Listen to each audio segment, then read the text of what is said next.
Khamenei रुकने वाले नहीं हैं।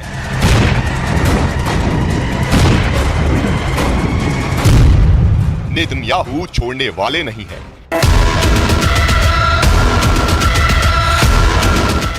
पश्चिम एशिया में तय है, विश्व युद्ध तय है।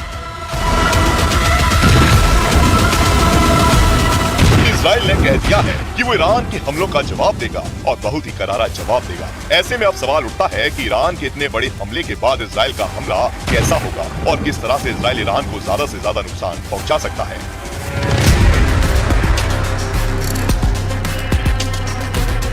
इन तस्वीरों को देखिए। इजरायली डिफेंस फोर्सेस ने ये वीडियो जारी किया है और बताया है कि किस तरह से वो लेबनान में उसने एक ही दिन में हिजबुल्लाह के सैकड़ों ठिकानों को नेस्तनाबूद कर दिया।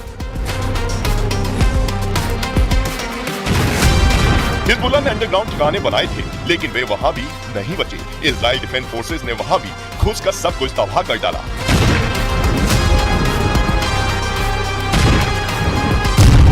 ईरान के सैन्य ठिकानों पर होगा हमला।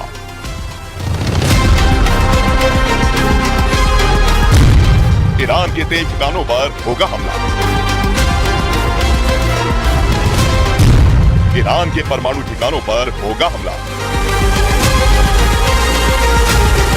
पश्चिम एशिया में खाड़ी खौल रही है। इजराइल ने ऐलान कर दिया है कि अभी ये खत्म नहीं हुआ है। ईरान ने जिस तरह से इजराइल को सीधे निशाने पर लेते हुए सैकड़ों मिसाइल से हमले किए, उसे इजराइल जंग का ऐलान मानता है।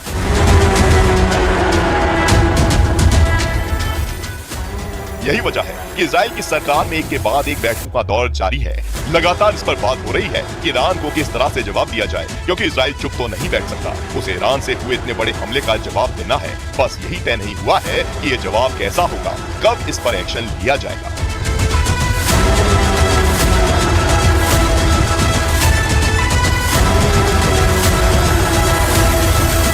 गाजा और लेबनान में इजराइल ने बारूद की बारिश कर ये दुनिया को दिखा दिया कि उसके जखीरे से निकले विनाशक हथियारों की ये तो महज शुरुआत है और ये ईरान के लिए चेतावनी थी।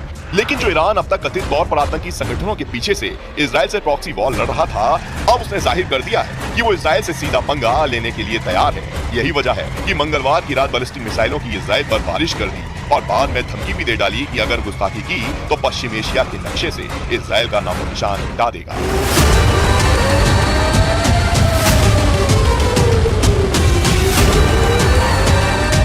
ईरान के तेल ठिकानों पर होगा हमला। अगर इजराइल ने ईरान पर हमला किया तो सबसे पहले वो आर्थिक तौर पर ईरान को तोड़ना चाहेगा और इसके लिए ईरान के तेल ठिकानों पर निशाना बनाया जा सकता है। ईरान में 9 जगह हैं जहां तेल की रिफाइनरी है। वैसे तो ईरान के पास गैस और ऑयल फील्ड एक बड़े क्षेत्र में है, लेकिन ये वो 9 ठिकाने हैं जहां पर जमीन से निकले तेल को साफ किया जाता है। इजराइल इन 9 ठिकानों पर इजराइल से ही निशाना बना सकता है या फिर अपने फाइटर जेट भेजकर भी इन तेल ठिकानों को उड़ा सकता है। ईरान को पता है कि इजराइल चुप नहीं बैठने वाला और इजराइल के साथ उसके साथियों को पता है कि ईरान ने भी सोच समझकर पूरी तैयारी के बाद ही इस हमले को अंजाम दिया है। लिहाजा इजराइल अपनी वॉर कैबिनेट में जवाबी हमले की तैयारी करने में जुटा है।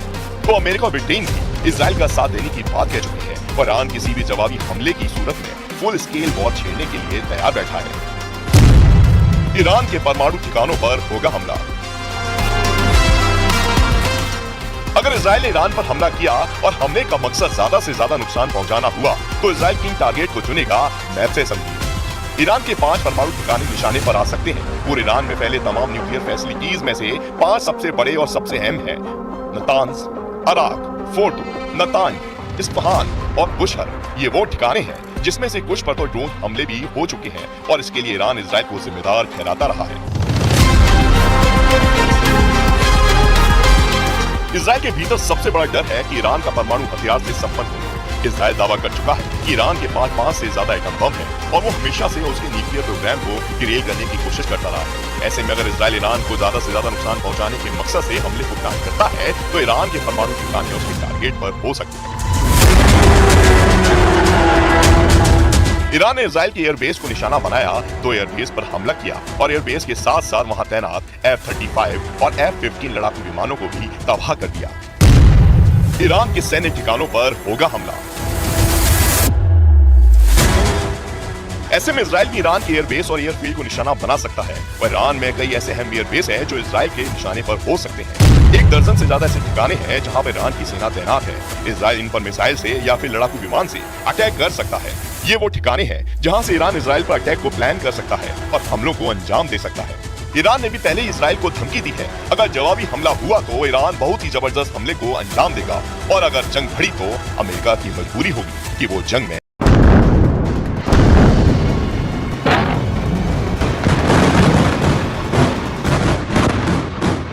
ईरान के सुप्रीम लीडर खामनेई ने खुल्लम खुल्ला बता दिया है कि इजराइल का वजूद मिटाने तक युद्ध होगा, जिसमें सभी अरब देश ईरान के साथ होंगे।